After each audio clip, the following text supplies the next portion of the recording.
México.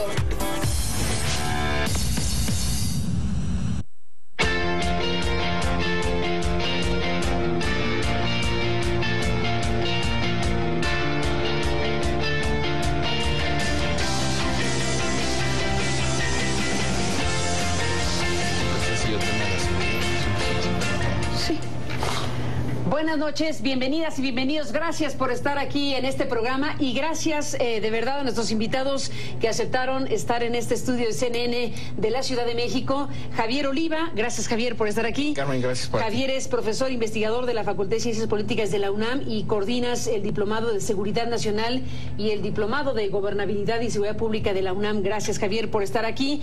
Alejandro Hope está aquí como analista y experto en materias de seguridad. Y bueno, pues Alejandro, gracias nuevamente por estar aquí. Muchas gracias por la invitación.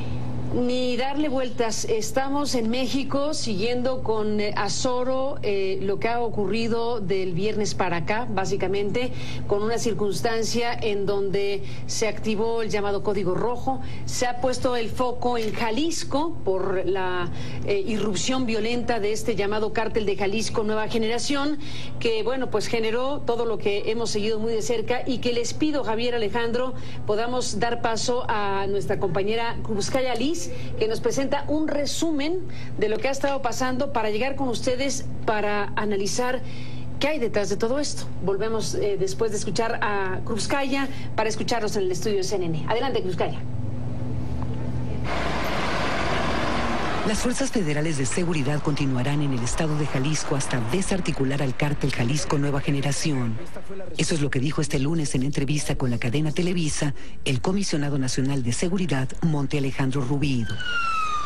Precisamente la llamada Operación Jalisco fue la que detonó, según las autoridades, los hechos de violencia ocurridos en 25 municipios el viernes pasado, con un saldo preliminar, según el gobierno local, de 10 muertos, entre estos 6 militares, a los cuales se les rindió tributo. Nuestro reconocimiento perenne a ellos y nuestro apoyo incondicional para sus padres, esposas e hijos. Un despliegue de la delincuencia organizada que en pocas horas realizó al menos 39 bloqueos de vialidades, incendió varios vehículos, bancos y gasolinerías y derribó un helicóptero militar. Cada que se sienten amenazados estos líderes de esta organización criminal, así actúan para distraer la atención. El cártel Jalisco Nueva Generación es una organización criminal que tendría presencia en varios estados, entre ellos Jalisco. Cuando yo llegué a tomar la administración, ya estaba enquistada esta organización criminal, había permeado policías municipales, procuraduría, instituciones inclusive federales. Para algunos observadores, la corrupción es uno de los factores que permitió un despliegue como el que realizaron el pasado viernes. Esa acción bien planificada no se puede entender si no pensamos que hubo aspectos de corrupción conectados a estos eventos importantes en diversos niveles y en diversos gobiernos. Y por ello dicen, es necesaria una investigación a fondo. La Fiscalía de Jalisco ha señalado que se ha desactivado el Código Rojo en el estado impuesto a raíz de estos hechos y que las fuerzas de seguridad locales permanecen en fase preventiva. Krupskaya Liz, CNN, Ciudad de México. 6 militares, 8 presuntos delincuentes. Krupskaya Liz, gracias por esta información. Alejandro, bueno, ¿cuántos elementos, cuántas imágenes que sacuden por lo que involucra todo esto? ¿Cómo explicarías qué significa esta irrupción violenta, este operativo fallido? Porque si el operativo tenía como propósito desarticular un cártel como el de Nueva Generación o detener a sus líderes, pues hasta el momento lo que hay son puras pérdidas y no parece que haya a cambio algo pues a beneficio, digamos, de la acción del propio Estado. ¿Qué balance haces de todo? Bueno, primero yo creo que hay que poner esto en contexto. No es la primera vez que sucede en esta región del país. Hay por lo menos 2 ejemplos de narcobloqueos relativamente amplios en el occidente del país, uno en 2011 y uno muy amplio en agosto de 2012, donde al parecer hubo también un intento cercano, que estuvo cerca de detener a Nemesio Ceguera, alias El Mencho.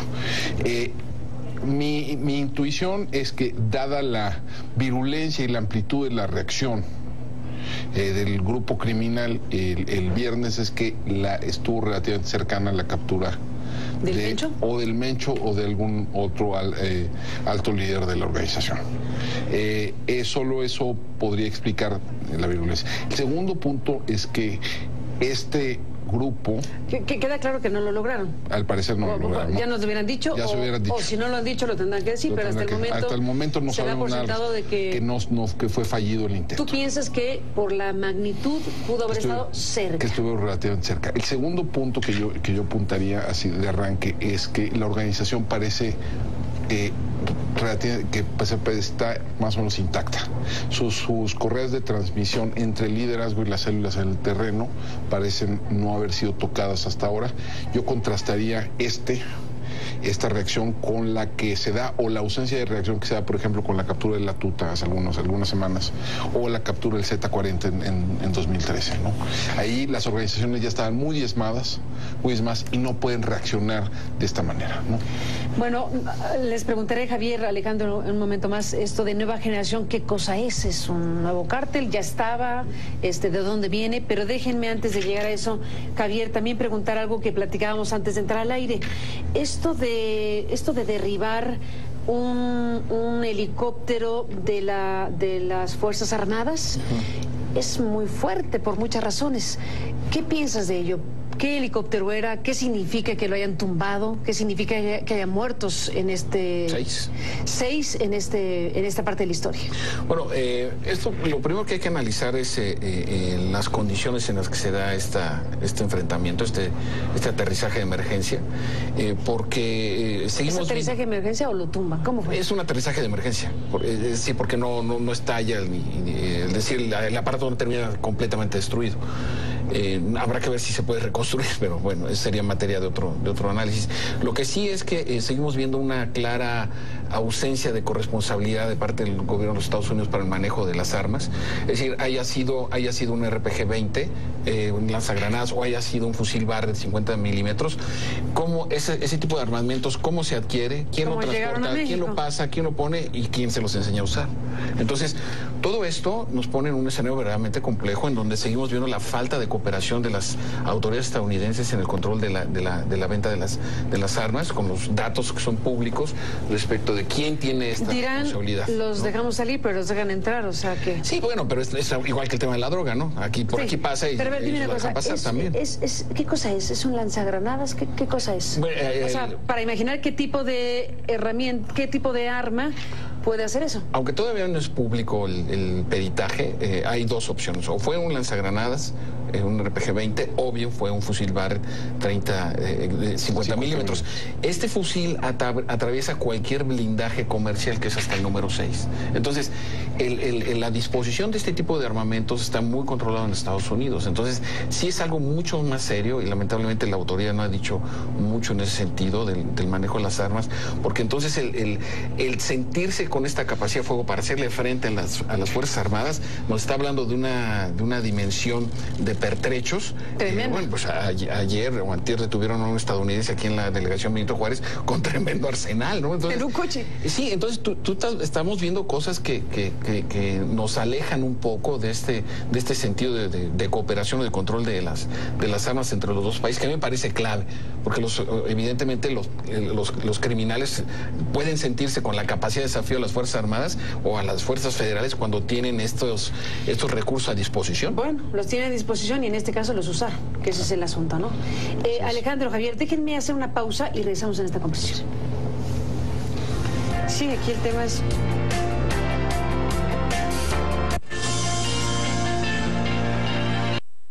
En Acapulco, sí, en el mismo carro. Javier, Alejandro, bueno, sigo escuchando en el corte. Tenemos aquí la hoja que nos da nuestra producción de las fotografías que da a conocer la autoridad de los detenidos, ¿no? Una persona, una mujer, María Elba Carolina Vega, los demás personajes que están aquí con el sello de detenidos. Frente a qué estamos, Alejandro, lo que corresponde a las organizaciones criminales. ¿Quiénes son estos del Cártel Jalisco Nueva Generación? ¿De qué rama vienen? ¿De qué están compuestos? ¿Qué tan poderosos son? ¿Son de verdad el nuevo cártel más poderoso de México? El Cártel de Jalisco Nueva Generación proviene de dos matrices criminales distintas. La primera es el llamado cártel del Milenio, cártel de los Valencia, que fueron de los pioneros en la producción de metanfetaminas en México allá en los 90s.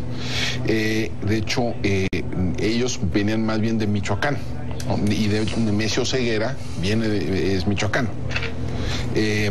La segunda matriz es el del famoso Mencho.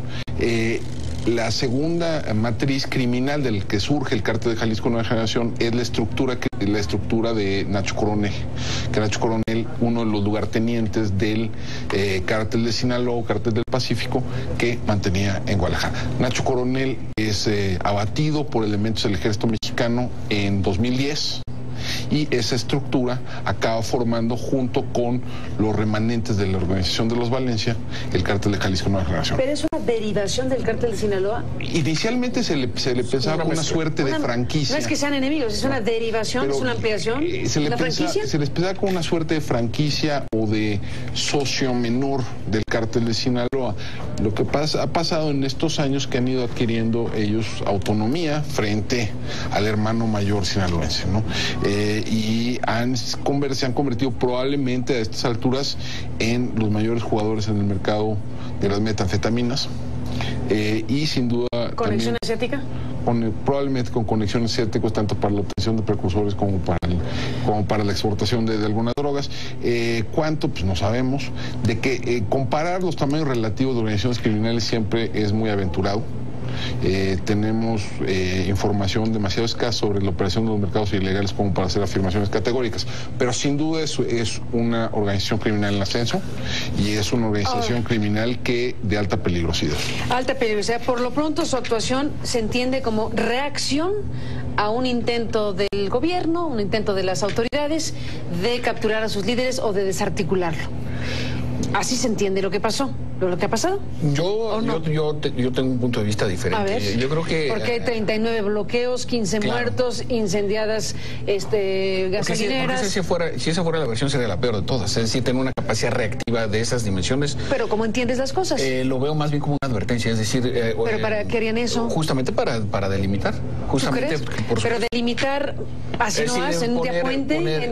Porque justamente el día que se va a anunciar el operativo...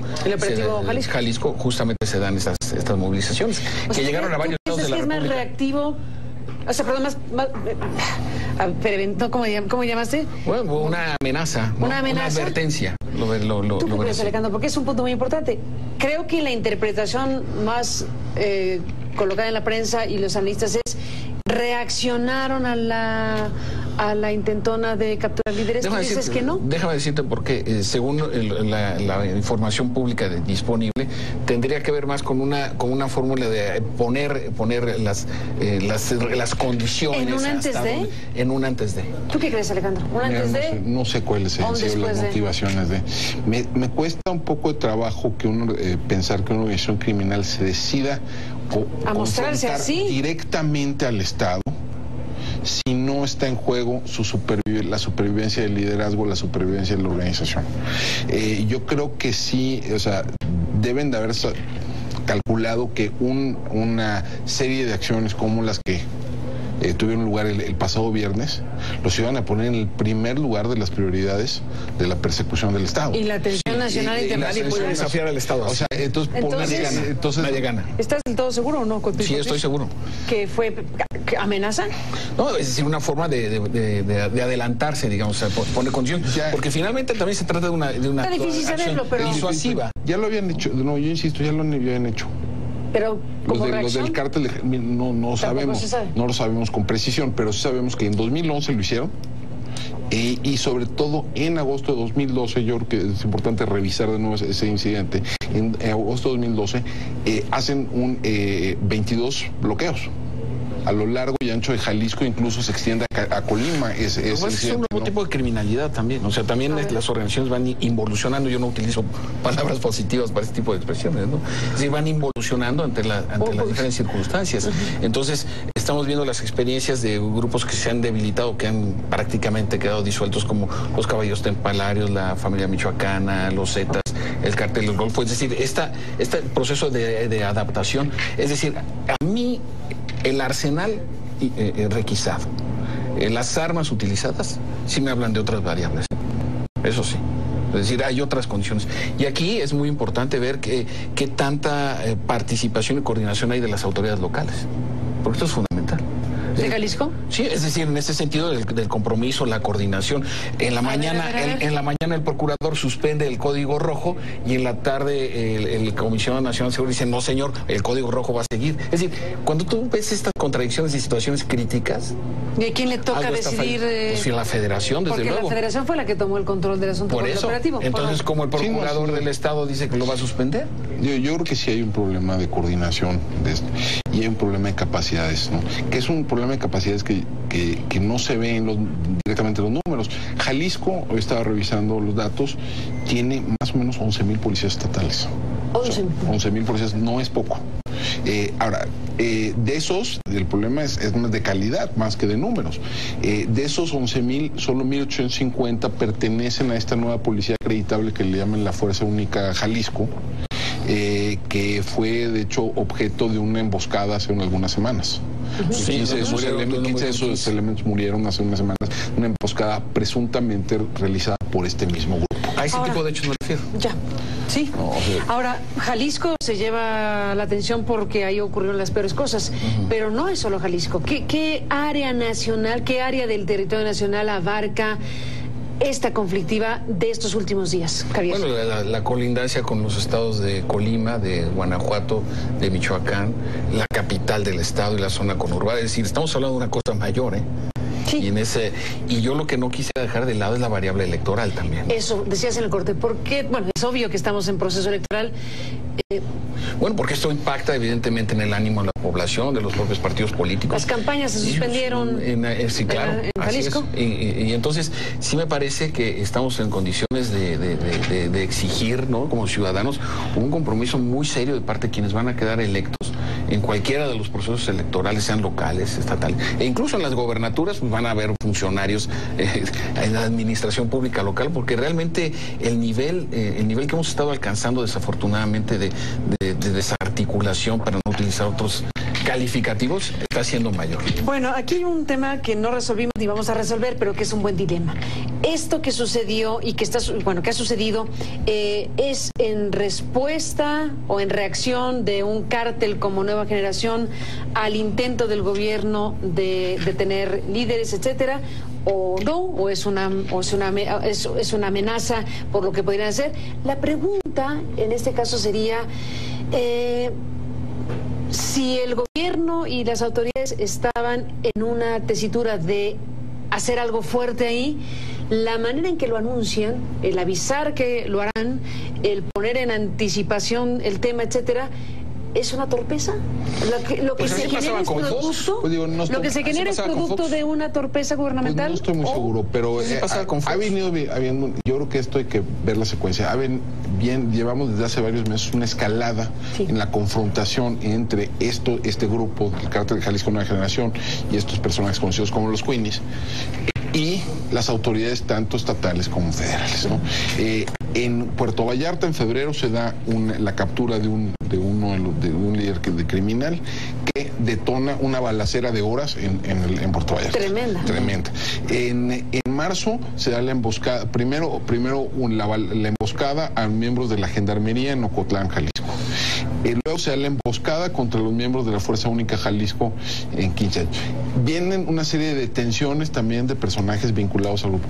O sea, esto no se puede leer en un vacío. Esto ya es parte de una escalada. Era indispensable, yo creo que ya desde hacía varias semanas el gobierno federal había decidido que era indispensable algún tipo de intervención en Jalisco. De hecho, el presidente lo incluye a Jalisco entre los estados prioritarios desde noviembre del año pasado. Entonces, yo creo que sí, o sea, se veía venir. Yo creo que el cártel se estaba preparando para algún tipo de reacción, y cuando se da esto y se lanzan la ofensiva, probablemente para intentar capturar al liderazgo, es cuando detonan algo que ya venían planeando desde hace tiempo. Javier, Alejandro, volvemos en un momento más.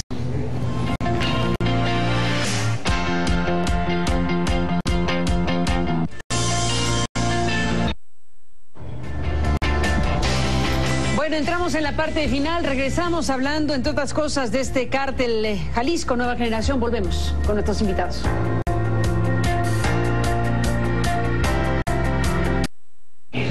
Bueno, lamentablemente se nos acabó el tiempo, pero habremos de seguir conversando si ustedes me lo permiten. Alejandro, ¿con qué te despides del programa? Mira, yo asemejaría esta situación que vive Jalisco y los estados circunvecinos a la situación que, por ejemplo, vivió Nuevo León allá por 2010, ¿no? Donde el Estado de pronto enfrenta una crisis de seguridad inesperada, que parecía inesperada, aunque ya se había gestado durante meses, tal vez años, y que le toma al Estado tal vez un par de años antes de reaccionar. Yo creo que a esa región del país le deparan varios meses muy complicados. Yo creo que están al final del día en una mejor situación que, digamos, Guerrero, que, digamos, Michoacán, que, digamos, Tamaulipas. Hay un residuo, hay una infraestructura de sociedad civil que probablemente pueda empujar una reacción de las autoridades estatales, pero yo creo que sí le esperan a esa región del país una temporada muy difícil. ¿Una escalada? Muy probablemente. Yo cerraría con la importancia que tiene la participación de la ciudadanía en estos procesos, el ir disminuyendo la tolerancia a las prácticas de la ilegalidad que encontramos en muchas partes, y la otra, la reconstitución de las policías locales. El Subsemún data del 2008. El Subsemún, para que sepa el auditorio, es un sistema de financiamiento para la reconstrucción de las policías locales y estatales. Este año tiene asignados 5,000 millones de pesos. ¿Cuánto ha impactado esto para que tengamos policías municipales y estatales eficientes? Entonces me parece que es el momento de hacer un balance muy serio, muy a fondo. Y por el otro lado, me parece que no se puede desafiar al Estado sin consecuencias, siempre dentro del Estado de Derecho, con respeto a los derechos humanos, todo lo que esto implica. Pero el desafío lanzado a las Fuerzas Armadas y al Estado mexicano es tremendo. Y mira, no olvidar cómo masacraron a estos 15 policías de la Fuerza Única, en donde ni siquiera tuvieron oportunidad de defenderse. Es decir, estamos hablando frente a una organización que tiene acceso a cierto tipo, digamos, de armamento y de organización como para poder lanzar este tipo de acciones. Entonces es muy probable que en los próximos meses, y en este contexto, pues obviamente, como lo anunció el propio responsable de la Comisión Nacional de Seguridad, tenga que verse acciones muy decididas para que se restablezca la paz, al menos en las próximas semanas en Jalisco y en los estados aledaños. Pues además lo que mencionaste hace un momento, que ya se nos acaba el tiempo, pero con las implicaciones electorales en un sentido y en otro, porque aquí puede haber muchas interpretaciones de los efectos que pueda causar en la población una situación como esta en tiempos electorales. Gracias. No se puede tampoco desconocer que hay ahí pues un conjunto de situaciones que pueden afectar en un sentido o en otro precisamente los ánimos electorales de una población que está viendo esto desde luego con enorme preocupación por lo que involucra. Javier, a los dos gracias. Alejandro, gracias por estar aquí. Gracias, Carmen. Y estemos en contacto. Gracias a los dos y a usted que nos permitió acompañarle. Pásala bien. Hasta mañana. Buenas noches.